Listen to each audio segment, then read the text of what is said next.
I stopped believing in fairy tales the day I became a park ranger. 23 years walking these trails taught me that the forest keeps no secrets, only patterns. Deer migrate, bears hibernate, coyotes hunt at dusk. Everything follows a rhythm you can predict, document, file away in neat reports that smell like government ink and institutional certainty.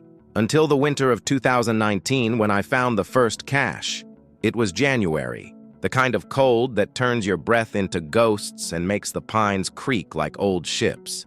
I was checking trap cameras near Boundary Creek in the Pisgah National Forest, western North Carolina, where the Appalachian ridges fold into themselves like wrinkled hands. We'd had reports of livestock kills, too clean, no scavenger patterns, no drag marks, just absence. The cache was hidden beneath a granite overhang, covered with branches arranged in a pattern too deliberate to be wind-made. Inside, 3 deer haunches, stripped clean of hide but untouched by rot, arranged in a neat row. Beside them, a child's drawing, faded, water-stained but unmistakable. A stick figure family, a house, a son. I should have reported it immediately, I didn't. Instead, I sat there in the snow, holding that drawing, while something in the tree line watched me with breath that steamed in the frozen air. I couldn't see it, didn't need to. You know when you're being observed the way you know when a storm is coming. Some ancient part of your brain that still remembers when humans weren't apex predators. I left the cache undisturbed, placed the drawing back exactly as I'd found it, and I started bringing food, not out of kindness, not at first. Out of scientific curiosity, maybe. Professional duty to understand what I was dealing with. That's what I told myself during those first weeks, hauling surplus venison and expired canned goods up the trail before dawn, leaving them in that same spot, retreating to my observation point 200 yards down slope. It always came after I left, always took the food. Never left tracks I could photograph clearly, just impressions in the leaf litter that looked almost canine, almost human. Almost nothing I could explain in a report without sounding insane. I didn't know then that I was building a relationship with something that understood us better than we understood ourselves. I didn't know then that the truth would cost me everything I thought I knew about mercy. The routine became automatic. Every Monday and Thursday, before my shift officially started, I'd load my pack, vacuum-sealed venison from the local processor, canned vegetables past their sell-by date from the ranger station pantry, sometimes fresh apples from the trees behind my cabin. Nothing processed, nothing with preservatives. Some instinct told me to bring food that still remembered the earth. The first month, I never saw it, just evidence of its presence. The cache emptied by morning, the cans opened with impossible precision, no jagged edges, no tooth marks, just the lids peeled back as if by surgical tools. Once I found a can of green beans with the contents gone, but the liquid carefully poured out onto the ground in a perfect circle, like an offering, like respect. I expanded my camera network, 12 trail cams positioned in a perimeter, motion-activated infrared. I checked them religiously. Mostly I got deer, the occasional bear, once a bobcat that stared directly into the lens like it knew I was watching from the future. But on the nights the food disappeared, the cameras captured nothing. Not darkness, not malfunction, just static, visual snow, as if something was erasing itself from documentation. My supervisor, Tom Henriksen, noticed the equipment requisitions. "You chasing ghosts up there, Ray?" he asked one morning in the office, his coffee mug leaving rings on my reports. "Predator study," I said. "Want to understand the kill patterns. Coyotes, maybe, or something passing through." He nodded, already bored. Tom was 5 years from retirement and had stopped caring about anything that required actual investigation. The forest was a paycheck to him, not a cathedral. I envied that simplicity. I didn't envy it enough to stop. By February, I'd established a rhythm. Leave the food. Retreat to my blind. A weathered hunting stand I'd reinforced with fresh plywood. Wait. Watch the mist curl through the pines like something alive. Listen to the forest's conversation. The warning calls of jays, the rustle of squirrels, the distant percussion of woodpeckers testing dead wood for insects. The forest talks to itself constantly. You learn to hear when the conversation stops. It always stopped just before it came. The silence would descend like a physical thing. No birds, no insects, no wind, just the sound of my own heartbeat and the creak of the pines under their burden of snow. Then, movement. Not clumsy crashing or the purposeful stride of a bear. Something that moved through the undergrowth the way water moves through cracks, adapting, flowing, leaving no trace. I never got a clear look, just impressions. A silhouette too tall to be a bear, too fluid to be human. Once, through my binoculars, I glimpsed what might have been a hand. Long fingers, too many joints, picking up a can with the delicacy of a watchmaker handling springs. I started leaving notes. The first one was simple. I mean no harm, just want to understand. I secured it under a rock beside the food cache. When I returned 2 days later, the note was gone. In its place, a bundle of herbs tied with what looked like sinew. Broadleaf plantain and yarrow, plants I recognized from wilderness medicine training. Healing plants. I kept the bundle in my jacket pocket, started carrying it with me like a talisman. The second note, "Are you hurt? Sick? I can help." This time, the response came faster.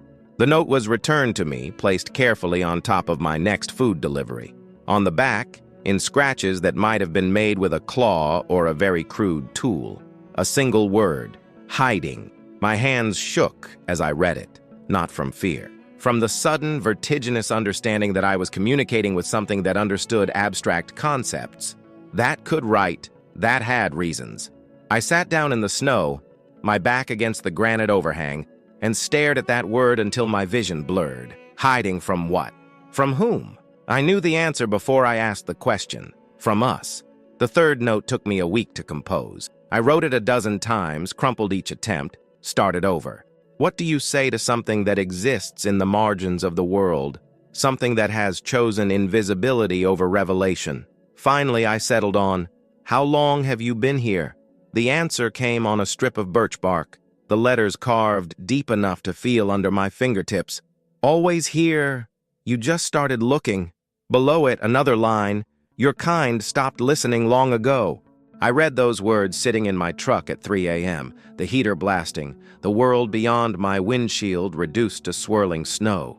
My coffee had gone cold. My radio crackled with routine check-ins from other rangers, lost hikers, minor accidents, the mundane emergencies that filled our logs. None of them knew what I knew, that the forest wasn't empty, that we'd never been alone. That something had been watching us with the patience of stone while we built our cities and our certainties, waiting for someone to remember how to be still enough to see.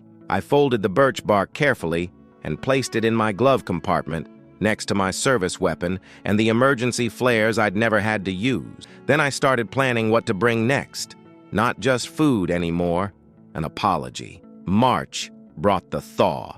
The forest transformed from monochrome to watercolor. Mud-brown earth, gray-green moss, the first brave shoots of skunk cabbage pushing through the leaf litter like green flames. The creeks swelled with snowmelt, and the sound of running water filled the spaces where winter silence had been. I changed my offerings. Instead of just food, I brought objects. A wool blanket, still warm from my dryer. A tin whistle I'd bought at a folk festival 20 years ago. A field guide to Appalachian flora, its pages water-stained and spine-broken from decades of use. Things that carried human presence but not human threat. Gifts, not bait. The whistle vanished first. For 3 days, I heard nothing. Then, one evening, as I was leaving the cache, I heard it. A single note, pure and clear, echoing from somewhere up the ridge. Not a melody, just that one note, held until it dissolved into the wind. A response. I stood there in the fading light, my throat tight, and played a note back. 3 notes, actually. A simple ascending scale. Silent. Then, from deeper in the forest, those same 3 notes, perfectly mimicked. I played a phrase from Shenandoah, the only song I'd ever mastered. 30 seconds later, the phrase came back to me, exact in every detail. I didn't see it, didn't need to. Music was better than sight. The blanket remained untouched for a week, then disappeared overnight. In its place, a bundle of pine branches woven into a rough mat, the pattern intricate and deliberate. Insulation, something that understood cold and comfort. I sat on that mat during my next visit, cross-legged, the way I'd sat during meditation classes my ex-wife had dragged me to. The forest felt different from this position, less like something to patrol and more like something to inhabit. I left a new note. "What do you need?" The response came on a piece of slate, words scratched in white stone. "Nothing from you. Just not to be found." Below it, "But your company is not unwelcome." I read that line a dozen times. Your company is not unwelcome. The formal phrasing, like something from another century, like something that had learned English from old books, or from watching us from a distance long enough to understand our grammar but not our casual brutality with language. I started staying longer during my visits, not waiting in the blind, but sitting openly at the cache site, eating my lunch there, writing in my field journal, letting myself be observed as openly as I'd been observing. The presence became tangible, not threatening, more like the awareness you have of someone standing just outside your peripheral vision, waiting for permission to approach. One afternoon in late March, I was sketching the tree line when I heard movement behind me.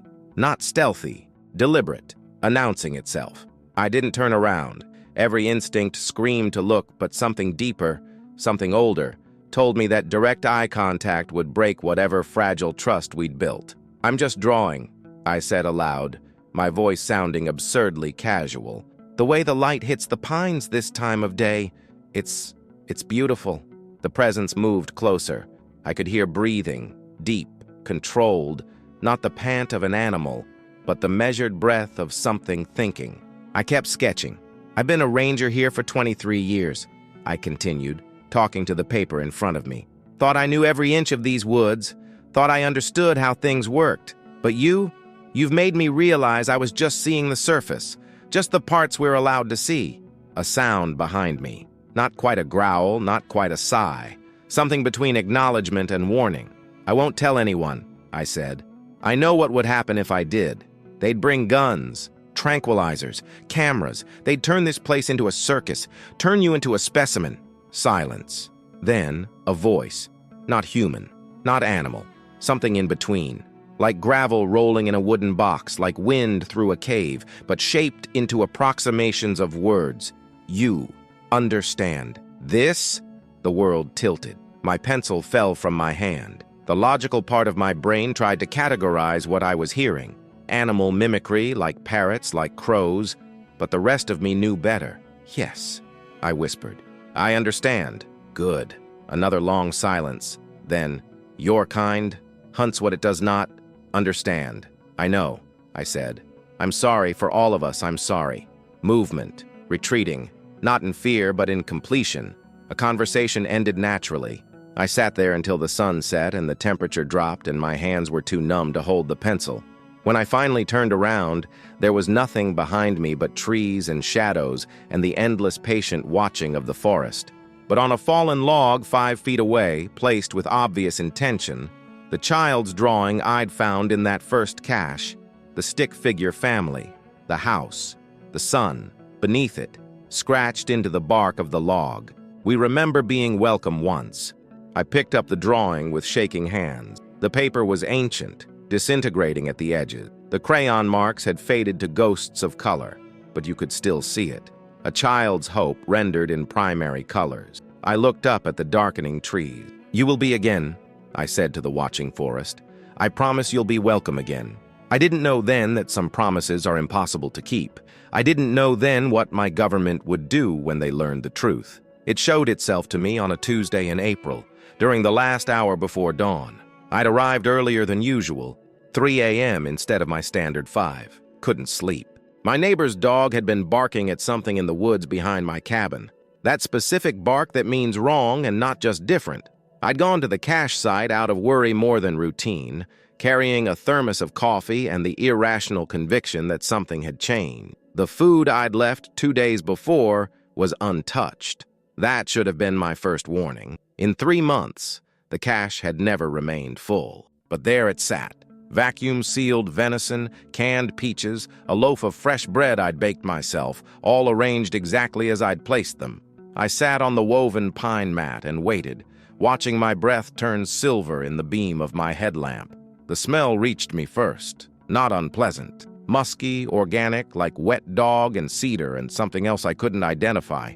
Mineral, maybe, like the smell of rocks after rain. It came from upslope, carried on the pre-dawn breeze that always slides down the mountainside before sunrise. Then, the sound of something large, moving through the understory, no longer making any effort to be quiet.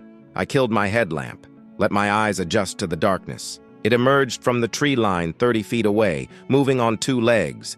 The shape was wrong for anything I'd ever seen. Too tall, 7 feet, maybe more. The proportions all slightly off. Arms too long, legs reverse-jointed like a dog's but supporting an upright posture, a torso that was too narrow and too deep at the same time. And the head was the worst part, not because it was monstrous, because it was almost familiar. Canine, yes, like a wolf or a large dog, but the eyes were too forward-facing, too deliberate in their focus. The expression, and there was an expression, held intelligence that no animal should possess. It looked at me the way a human looks at another human, assessing, wondering, making judgments. We stared at each other across that 30 feet of forest floor. I should have been terrified. Every survival instinct I possessed should have been screaming at me to run, to reach for the bear spray on my belt, to do something other than sit there like a child watching fireworks. But I wasn't afraid. I was heartbroken, because I could see the ribs pressing against its fur. Could see the way it favored its left leg. Could see the old scar tissue running down its right flank, white against the gray-brown pelt, the kind of scar that comes from barbed wire or hunting traps or some other human gift. It was starving. "The food's right here," I said quietly, not moving, barely breathing. "I brought extra. Please take it." The creature's ears, wolf-like but more mobile, more expressive, swiveled toward me. It took one step closer, limping slightly, then stopped, waiting. For what? Permission? Trust? I stood slowly, hands visible, no sudden movements. Took 3 steps backward, then 3 more, putting distance between myself and the cache. "It's yours," I said. "All of it. I'll bring more. I promise I'll bring more." The creature watched me retreat. Then, with movements that were almost delicate, it approached the cache.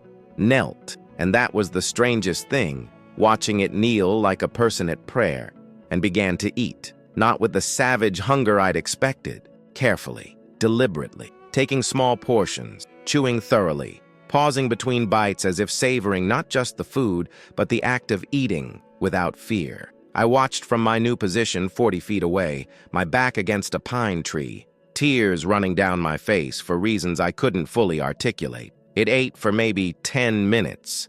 Then it did something that broke me completely. It looked directly at me and placed one long-fingered hand over its chest, over its heart. Then it bowed its head. "Thank you." The gesture was unmistakable.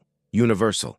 You're welcome," I whispered. It gathered the remaining food, not greedily, not taking everything, but selecting specific items with clear intention. The venison, the bread, 2 cans of peaches.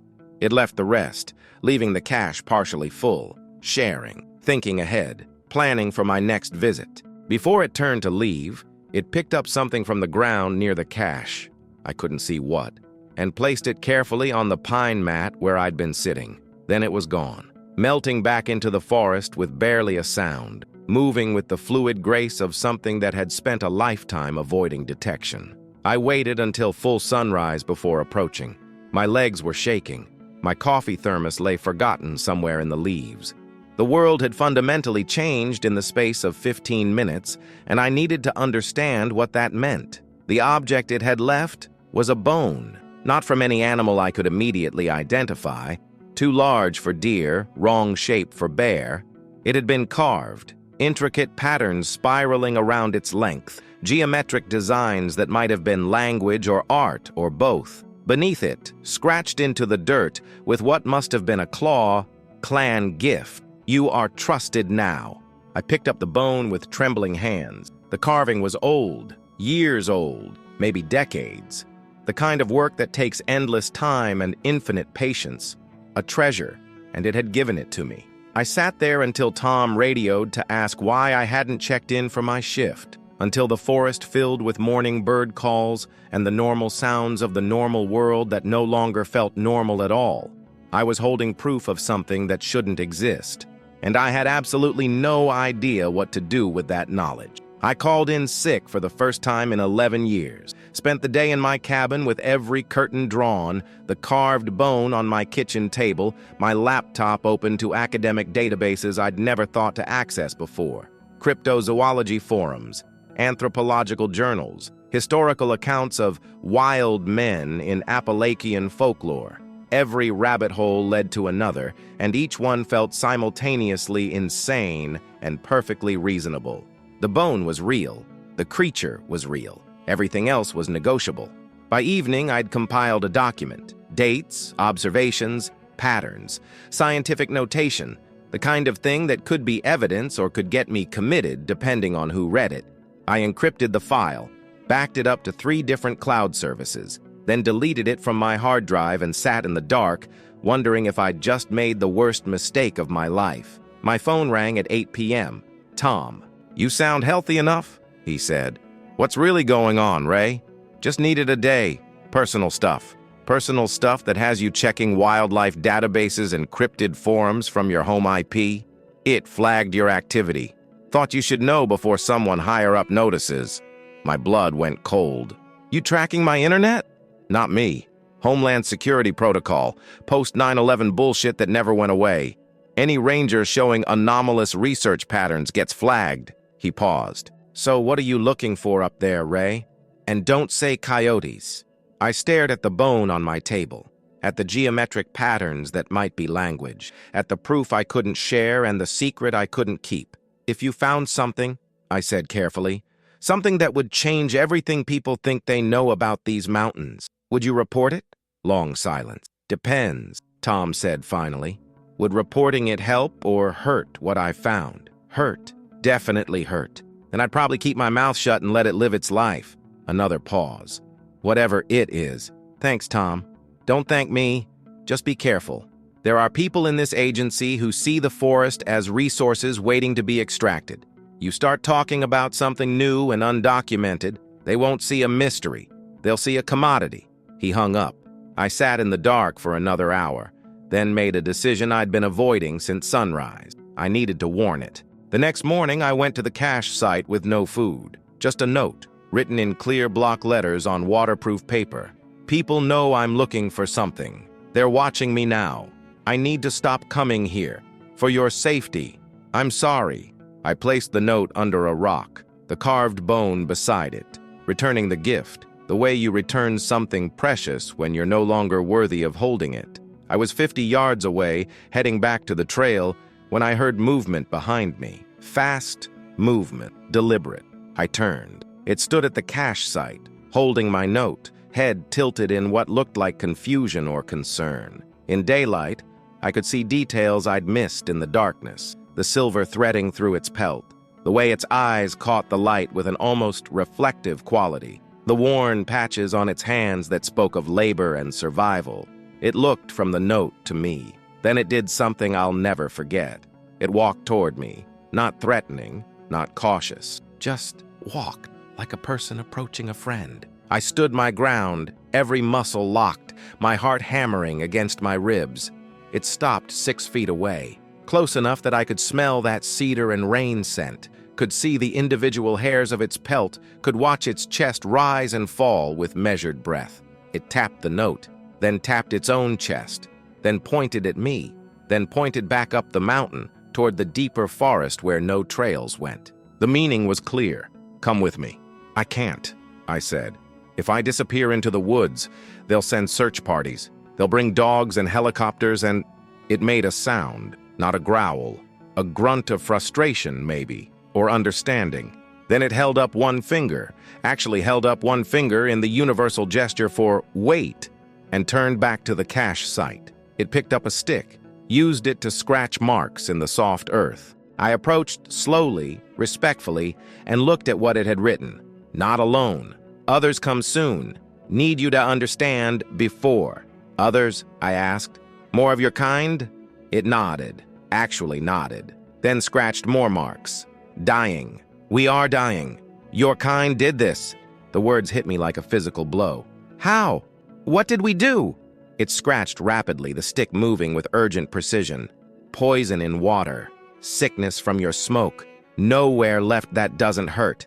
I thought about the industrial runoff from the mines upstate, the chemical plants in the valleys, the decades of progress that had treated these mountains like a resource to be stripped rather than a home to be preserved. I didn't know, I said.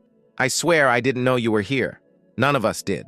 It looked at me with those two human eyes, then scratched one final line. Now you know. What will you do? The question hung in the air between us. What would I do? Report it and watch as it became a specimen, a curiosity, a problem to be managed. Stay silent and watch as it, and apparently others, died slowly from poisons we'd poured into their world without ever knowing they existed. I don't know, I admitted. I don't know what the right answer is. It touched my shoulder, gently, the gesture of someone offering comfort. Then it turned and walked back into the forest, leaving me alone with an impossible choice and the growing understanding that there were no good options, only varying degrees of betrayal. I went back every day for a week, left food, medicine, fresh water in sealed containers, left notes asking for more information, for ways to help, for permission to do something other than watch in helpless silence. The cache remained untouched. My notes went unanswered. The forest felt empty in a way it hadn't before, not abandoned but deliberately vacated, like the neighborhood after everyone's evacuated before a hurricane. On the 8th day, I found the body, not the creature I'd been feeding. 3 others, smaller, arranged in a clearing half a mile from the cache site. They'd been positioned carefully, lying on beds of fresh pine boughs, hands folded over their chests, faces turned to the sky. A burial. Or the closest thing to a burial their survivor could manage. They'd been dead for weeks, maybe months, mummified by the cold and dry air, but I could still see what had killed them. Lesions on the exposed skin, tumors visible beneath the thinning fur, the telltale signs of radiation poisoning or chemical exposure.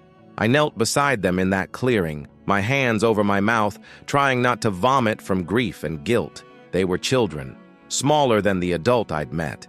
One of them clutching a toy made from woven grass and bird bones, another with a necklace of acorn, the third with markings on its face that might have been paint or natural coloration, parallel lines under the eyes, like war paint or mourning stripes. I heard movement behind me, didn't turn, knew who it was. "I'm sorry," I said to the dead children in front of me.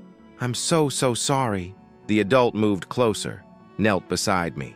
And then, in that grinding gravel voice that barely approximated human speech, it said, "Mine." I turned to look at it, saw the grief in those 2 intelligent eyes, saw the way its hands trembled as it reached out to touch the smallest child's hand. "Yours," I confirmed. "Your children? Clan? Family?" It struggled with the words. Promised to keep safe. You did everything you could." "Not enough." It turned to face me directly. "You can help?" The question I'd been dreading. The question I'd known was coming since the moment I'd first left food in that cache. "If I report this," I said slowly, "people will come. Scientists, government, military maybe. They'll study the bodies. They'll look for more of you. They'll want to understand how this happened, and they won't care about your privacy or your grief. They'll turn this into a problem to solve, not a tragedy to mourn. And if you stay silent, then nothing changes. Your people keep dying from poisons they can't see, can't fight, can't escape from, and I become complicit in that death by doing nothing." It nodded slowly, then stood and walked to the edge of the clearing, beckoned for me to follow. We walked for 20 minutes, moving deeper into the forest, into areas I'd never patrolled. It moved with purpose, occasionally pausing to let me catch up, checking to make sure I was still following. We emerged into a hidden valley I hadn't known existed, a geological fold in the mountains invisible from any trail or road. And in that valley, evidence. Dozens of burial sites, marked with carved stones and woven symbols, some fresh, some ancient, covered in moss and slowly sinking back into the earth, a chronology of death stretching back decades. At the center of the valley, the remains of a dwelling, not primitive, sophisticated, built from stone and timber, with careful attention to ventilation and water collection. Abandoned now, but you could still see the life that had happened there. Carved tools, woven baskets, even what looked like a child's toy suspended from a branch, turning slowly in the breeze. "How many?" I whispered. 23 seasons ago. 50 of us." It gestured at the valley. "Now, 7, maybe 8, scattered. 7 left, from 50. In 23 years, the exact length of time I'd been a ranger here. While I'd been writing reports and tracking migration patterns and pretending to understand this forest, an entire people had been dying silently, invisibly, poisoned by progress they'd never asked for and couldn't escape. "The water," I said. "The chemicals. Where's it coming from?" It led me to the valley's northern edge, pointed up the ridge toward where I knew the old mine sites were, then pointed down the mountain to where the creek flowed toward the reservoir that fed 3 counties. "Started. 10 summers passed. Water turned. Bad. Fish died. Then deer. Then us." The timeline clicked into place. 10 years ago, the mining company had reopened 3 abandoned sites, promised environmental oversight, promised safety protocols. The state had signed off on it because the county needed jobs, and what were a few dead fish against human employment? "Can you drink bottled water?" I asked. "If I brought clean water enough for everyone, would it help?" "Too late. Already in soil, in plants, in everything we eat." It turned to look at me. "Telling you, so you know. So someone knows we were here." "Were?" "Present tense. You are here. Not for long." It walked back toward the dwelling, moved inside. Emerged carrying something wrapped in what looked like deer hide. It unrolled the hide carefully. Inside, a book, old, water-damaged, held together with bark string. The pages were filled with drawings, pictographs, and simple sketches, but also words, English words. A record. Grandmother's, she learned your words, wrote down history, so it wouldn't be lost. I took the book with shaking hands, opened it carefully. The first page read, in careful block letters, "My name is what translates to speaks with birds. I am the last of my people who remembers when humans were kind. This is our story. I'll protect this," I said. "I promise I'll protect your history." "Not enough!" It looked at me with devastating clarity. "You must decide. Let us die with dignity, or bring your people here, make us specimens. But maybe they fix what they broke." The choice it offered was impossible, but I was the only human who could make it. I made it 3 days before I broke. 3 days of carrying that book with me everywhere, reading it during sleepless nights, learning the history of a people who'd watched humans arrive in these mountains 400 years ago and decided to hide rather than engage, learning about the times of kindness, brief periods when individual humans had earned their trust, had been welcomed, had kept the secret, learning about the times of forgetting, longer periods when humans forgot that others shared the forest, when construction and extraction and progress pushed them further and further into the shrinking wilderness, learning about the time of poison, the last decade when death became inevitable. On the 4th day, I walked into Tom's office and closed the door. "I need to report something," I said. He looked up from his computer, took one look at my face, and closed his laptop. "Okay. Official or off record?" "I don't know yet." I told him everything. The creature, the food, the communication, the Valley of the Dead, the book I'd left locked in my truck, afraid to bring it inside, afraid to let it out of my sight. Tom listened without interrupting. When I finished, he was quiet for a long time. "You have proof?" he finally asked. "The bone carving, the book, photographs of the burial sites, not of the creatures themselves. I never managed that, but everything else." "Why are you telling me this?" "Because 7 individuals of an intelligent species are dying from industrial contamination we're supposed to be monitoring. Because I took an oath to protect this forest and everything in it. And because I can't do this alone." Tom stood, walked to his window overlooking the parking lot, watched a family loading camping gear into their minivan, laughing, ready for a weekend of harmless recreation in a forest they'd never truly know. "If we report this through official channels," he said slowly, "within 48 hours this place will be crawling with federal agents. CDC, FBI, probably military. They'll lock down 50 square miles. They'll bring in helicopters, tracking teams, live capture specialists. Those creatures won't stay hidden for more than a week. I know. Then they become property of the US government, subjects of study. Best case scenario, they spend the rest of their lives in a containment facility somewhere. Worst case, well, we don't have a great track record with intelligent beings we don't understand. I know that too. But if we don't report it, if we just bring in clean water and try to help quietly, we're criminals. Concealing the existence of an unknown species from federal authorities is at minimum a fireable offense. At maximum, treason adjacent. I'd already worked through these calculations. Had already accepted the consequences. "What would you do?" I asked. Tom turned from the window. "Me? I'd be a coward. I'd tell myself it's not my problem, that I'm 2 years from retirement, that sometimes the world has tragedies we can't fix." He paused. "But you're not a coward, Ray. You're going to do the right thing even if it destroys you. That's who you are.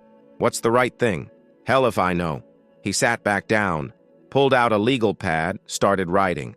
"But if you're going to do this, you need to be strategic. Control the narrative before someone else does." We spent 3 hours planning. Tom made calls, careful calls, to people he trusted, colleagues in other departments who weren't company men. He found us an environmental lawyer who worked pro bono on indigenous rights cases. He found a documentary filmmaker who'd done work on corporate pollution cover-ups. He found a biologist at Duke who'd published papers on undiscovered primate species and had the credibility to be believed. "You get them all together," Tom said. "Tomorrow. One presentation, all your evidence all at once. Make it impossible to ignore or suppress. Then you go public immediately. News, social media, everything. Make it too big to contain quietly. And the creatures? You warn them tonight. Tell them what's coming. Give them the choice to run or stay. Because once this breaks, they won't have privacy again, ever." That evening, I hiked to the valley, brought the book wrapped in plastic, left it at the dwelling with a note. "Tomorrow I tell the world you exist. It will bring chaos. It will bring attention you've avoided for centuries. But it might also bring help, clean water, medical care, protection, or it might bring cages. I don't know which. If you want to run, run tonight. I'll understand. If you want to stay, I'll fight for you with everything I have. I'm sorry I can't promise more. Ray." I waited until dark. No one came. No response appeared. As I was leaving, I heard it. That grinding gravel voice from the shadows. "We are tired of running?" I turned, saw the silhouette at the edge of the clearing, saw others behind it. 6 more shapes, smaller, watching. 7, all that remained. "We will stay. We will meet your people. But Ray?" "Yes?" "If they try to cage us, we will choose death, dignity, over captivity." "I understand." "Do you? Do you understand what you risk? Your people will call you crazy, liar. They will take your life apart for us." "I know." Long silence. Then, "Clan bond. You are one of us now. Remember that. When it becomes hard." The shapes melted back into the forest. I drove home and didn't sleep. Just sat at my kitchen table with my phone in my hand, looking at the contact information Tom had given me, knowing that the moment I pressed call, everything would change. At dawn, I made the first call. By noon, the truth I'd protected was no longer mine to keep. The meeting happened in a conference room at the ranger station. My evidence spread across the table. Bone carvings, photographs, the grandmother's journal sealed in a plastic evidence bag, my detailed logs of 3 months of observations. The lawyer recorded everything. The filmmaker took notes. The biologist examined the bone with increasing fascination. Then Tom's phone rang. "Homeland Security," he said quietly, looking at the caller ID. That was faster than I expected. The lawyer stood. "Don't answer. We need to go public first before they can—" The door opened. No knock. 2 men in dark suits, federal badges already displayed. "Raymond Chen?" the taller one asked. "We need you to come with us." "On what grounds?" "National security concern." You've been flagged for suspicious research activity and possible breach of federal protocol regarding undisclosed biological entities on government land. The biologist stepped forward. I'm Dr. Sarah Michaels, Duke University. This is a scientific discovery of profound importance. You can't just, ma'am, with respect, if even half of what's in these reports is true, this is beyond your jurisdiction, or anyone's in this room. They weren't wrong. I'd known this moment was coming. Can I have 1 hour? I asked. 1 hour to make sure the subjects of this research are safe before you take me in? The shorter agent shook his head. You've had 3 months to report this. Hour's up. Tom stepped between us. Then you'll have to arrest me, too, because I'm not letting you take my ranger without following proper protocol. I want your supervisor's name, your badge numbers, and written authorization for detention. While Tom stalled, the filmmaker was already live streaming to her phone, narrating in real time. Federal agents attempting to suppress evidence of unknown species discovery in Pisgah National Forest. Documentation and witnesses present. The taller agent reached for the phone. The lawyer stepped in. That's assault, on camera. How do you want this to play out? For 5 seconds, everything balanced on a knife's edge. Then the door opened again. This time, a woman in a Park Service supervisor uniform I didn't recognize. Behind her, 3 more people, including someone I recognized from television, a state senator who'd built her career on environmental protection. Gentlemen, the senator said, I've been fully briefed by Dr. Michaels and Attorney Shaw. I've also been on the phone with the Secretary of the Interior for the last 40 minutes. You will stand down, or you will be removed from this jurisdiction immediately. Senator, this is North Carolina state land, leased to federal administration under very specific environmental conditions. Conditions your respective agencies may have been violating for the last decade while industrial contamination killed off a species you didn't even know existed. She smiled. It wasn't a kind smile. How's that going to play in the media cycle? The agents looked at each other, made calculations. We'll be in touch, the taller one said finally. They left. The room exhaled collectively. How much time do we have? I asked the senator. Not enough. They'll regroup, bring bigger guns. We need to get your contacts to safety before they come back with a warrant and a military escort. They won't go into protection. Then we need to make it so they don't need protection. We need to make them legally protected before they can be legally captured. She turned to the lawyer. What are our options? Endangered Species Act could work, but that requires documentation and verification. Takes months, normally. We don't have months. The biologist cleared her throat. There might be another way. If we can establish that they're a remnant hominid species, essentially human ancestors, they'd have rights under international law, not animal rights, human rights. Everyone turned to stare at her. You're saying they're people, Tom said. I'm saying they're close enough that arguing otherwise would be problematic. Genocidal even if harm came to them while they were under federal custody.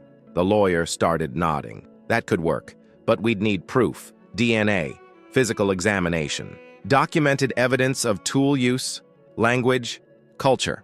The journal, I said. The grandmother's journal is all of those things. Written evidence alone won't be enough. We need... She trailed off, looking at me. We need them to testify. The absurdity of it hung in the air. You want me to bring them to a courthouse? I said slowly. I want you to get them somewhere safe where they can be examined, documented, and given protected status before the federal government decides they're threats to national security instead of beings with rights. I looked at Tom, at the filmmaker still streaming, at the biologist examining the bone carving with tears in her eyes because she understood what it meant. That we'd shared this continent with another intelligent species and never knew, never cared to look. Give me 12 hours, I said. I went to the valley alone, at sunset, found them waiting, all 7 standing in the clearing with the dwelling behind them, not hiding, ready. They come soon, the one I'd been feeding said, the one I'd come to think of as elder. We heard helicopters, felt ground shake from vehicles. They're surrounding the forest. But I have people who want to help, who want to give you legal protection. Make it illegal for anyone to harm you or take you away. What must we do? Be seen. Be documented. Let them take samples, DNA, photographs. Show them your language, your tools, your culture. Prove you're not just animals to be studied, but people with rights. Elder was quiet for a long time. Then, and if we do this, we can never hide again. No, I said honestly. You can't. The world will know. Forever. Then we are already extinct. What we were dies tonight. I had no argument against that truth. I'm sorry, I said. I'm so sorry. Elder touched my face, gentle, the gesture of forgiveness I didn't deserve. Not your fault. This world, not made for hiding anymore. They followed me down the mountain. They called it the Pisgah Accord. 6 months of negotiation. Federal recognition of the Dogmen. Their own name for themselves was unpronounceable, but they accepted our approximation as a protected indigenous population with sovereign rights. 2,000 acres of the national forest designated as permanent sanctuary, closed to human access except by invitation. Funding for environmental remediation, medical care, resources for cultural preservation. It looked like victory. It felt like extinction, because even with protected status, even with sanctuary, the Dogmen were dying. 7 became 6 when Elder passed that first winter, refusing medical intervention, choosing to die in the traditional way in the Valley of the Ancestors. 6 became 4 when 2 of the younger ones developed cancers that human medicine couldn't cure, their physiology too different, our understanding too incomplete. 4 remains, 4 individuals of a species that once thrived in these mountains. I'm no longer a ranger. Federal investigation cleared me of criminal charges, but the Park Service decided my judgment regarding proper reporting protocols made me unsuitable for continued service. 23 years erased in a bureaucratic paragraph. I live now in a cabin on the edge of the sanctuary. The Dogmen visit sometimes, less often as the months pass. They're tired, not just physically, though the sickness takes its toll. Tired of being documented, tired of being symbols, tired of living in a world that only acknowledged their existence to congratulate itself for not destroying them completely. Sarah, the biologist, visits every few months. Updates me on the genetic research, the attempts to understand their immunity systems, the desperate search for treatments. She's stopped being optimistic. Now she just takes samples and archives data for a species that will exist soon only in academic papers and museum collections. The filmmaker released her documentary. It won awards, generated outrage, changed nothing fundamental about how we treat the places we think are empty. The grandmother's journal sits on my desk, translated now into 3 languages, published by a university press with all proceeds going to the Dogman's Care Fund. It ends with a prophecy I didn't understand until too late. When the last of us is gone, humans will mourn. They will build monuments and write poems and convince themselves they cared. They will forget that they looked away while we died, that they prioritized their comfort over our existence. They will make us symbols and forget we were real. She was right. I still bring food to the sanctuary, still leave it at the old cache site, though now there's a plaque nearby marking it as a cultural heritage location. Still wait in the dawn light, hoping to see movement in the trees. This morning, one of the 4 came, the youngest, what I've come to think of as Hope, though that's not remotely close to their actual designation. Smaller than the others, born in the time of poison, having known nothing but sickness and struggle. Hope sat with me while I ate my breakfast, didn't take any food, just sat. "Are you okay?" I asked. A long pause. Then, in that voice that's become more human-like with practice but still sounds like wind through a canyon, "What is okay?" I had no answer. "Your people," Hope continued. "They celebrate saving us. Yes, they think they did. But we are dying. Slower, but still dying. I know. Grandmother wrote that humans forget, that you need to be reminded. Always reminded. Reminded of what?" Hope touched my hand, traced the lines on my palm with one long finger. That others exist, that silence, not mean empty, that what you cannot see, still lives, still hurts, still dies. I watched the morning light filter through the pines, listened to the creek running clear now, years of remediation finally paying off. clean water flowing through a forest that remembered its ghosts. "I'll remember," I said. "I promise I'll remember.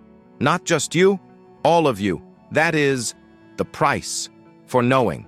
Hope stood, looked down at me with eyes that held more wisdom than I'd earn in 10 lifetimes. "Thank you for the food, for years of kindness, for trying. It wasn't enough. Trying never is, but better than looking away." Hope walked back into the forest.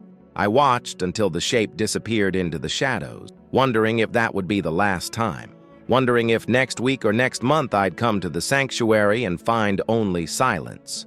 The filmmaker asked me once what I'd learned from all of this, what message I wanted people to take away. I told her the truth, that there are still places in this world where the impossible breathes, where beings we've never imagined share the air and the water and the poisoned earth we've carelessly remade. That our certainty about emptiness is just another word for arrogance.